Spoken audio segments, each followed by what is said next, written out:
Prends au hasard, hein, la quatrième de couve. Hein. Bonjour mademoiselle. Enfin, c'est sur le parking d'un supermarché. Un homme aborde une jeune femme très jolie. Bonjour mademoiselle, j'ai perdu ma femme tout à l'heure en faisant des courses.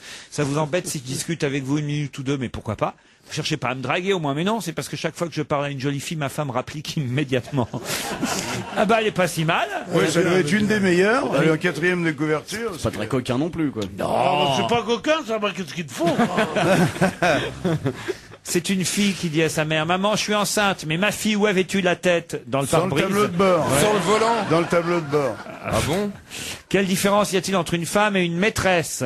20 kilos et 15 ans. Ouais. Oh. Chic, très chic. Entre une femme et une tornade, tu connais? Ah oui. Non.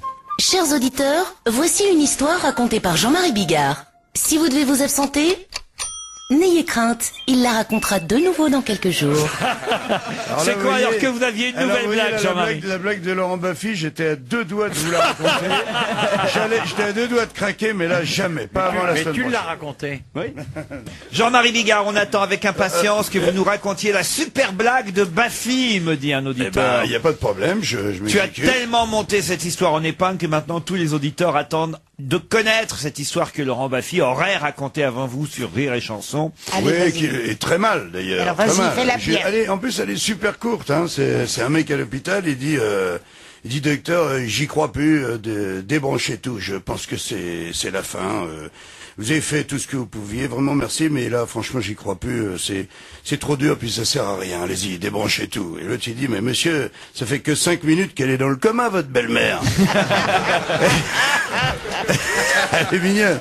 J'ai celle du curé qui arrive et qui va dire, il dit au médecin, il dit, docteur, j'ai un point blanc sur la bite, je crois que j'ai un furoncle. Non.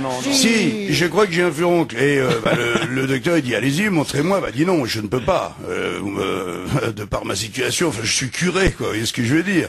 Quand même pas me faire toucher le sexe, quoi. Enfin, T'avais à dit qui que vite, ce hein, soit. tout à Et l'heure. l'autre, il dit, oui, mais c'est le curé, là, qui parle. Et donc, le médecin, il dit, arrêtez, c'est de l'enfantillage. Enfin, il dit, je suis médecin, moi aussi, c'est mon travail. Allez-y. Bon, il finit par soulever sa truc. Le médecin il regarde la bite, il dit, voyez, j'ai bien fait d'insister parce que c'est pas un furoncle, c'est une dent de lait. Oh non.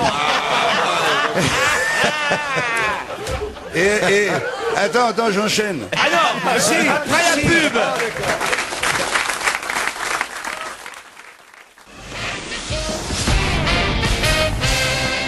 Alors c'est quoi l'autre histoire, Alors, Jean-Marie? c'est la bonne sœur. Elle dit, docteur, elle est un peu colorée aussi. C'est la hein. suite? Non, c'est une autre, mais comme il y avait un curé, je vois pas pourquoi Ouais. je mettrais pas une bonne sœur. C'est sûr. Une bonne sœur, elle dit, docteur, voilà, quand j'ai mes règles, je retrouve des timbres des Antilles. Oh non, non. On la voit venir, putain. Non, moi je la vois On la pas. connaît tous. Et là, pareil, le docteur, il s'exécute, hop, il regarde, il dit, non, c'est des étiquettes de bananes. Oh non. Oh non. C'est mignon. C'est ouais. Vous êtes si heureux que ça de vous retrouver alors. Oui, non, mais on fait semblant. C'est tout le truc du métier. Non, Pierre, il est content de nous retrouver, hein, Pierre. Oh, moi, vous êtes ma famille. Ah, Jean-Marie Bigard, tiens, j'ai un premier mail pour vous. Jean-Marie Bigard a claironné sur Twitter ce week-end qu'il avait une blague énorme qu'il raconterait ce lundi. Préparez le jingle, me dit Mike. Ah, elle est très très bien, c'est une blague juive. Elle est vraiment magnifique, moi je la trouve très très bonne. Elle me fait penser à la grand-mère sur la plage, mais que je vous ai déjà raconté.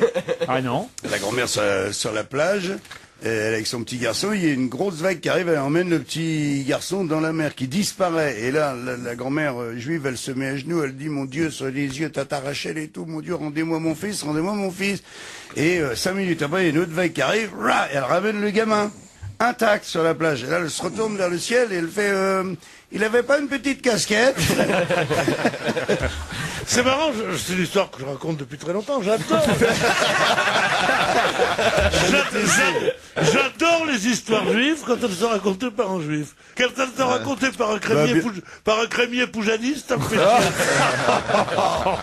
chier. Et l'autre alors? Eh ben l'autre non, pareil. C'est un juif qui arrive dans le c'est un peu le même fonctionnement. C'est-à-dire là, il rentre dans le parking et il a un rendez-vous super important et il dit mon Dieu, si vous me trouvez une place de parking tout de suite, je vous jure, je referai Shabbat et tout. Je baiserai plus la femme de mes potes.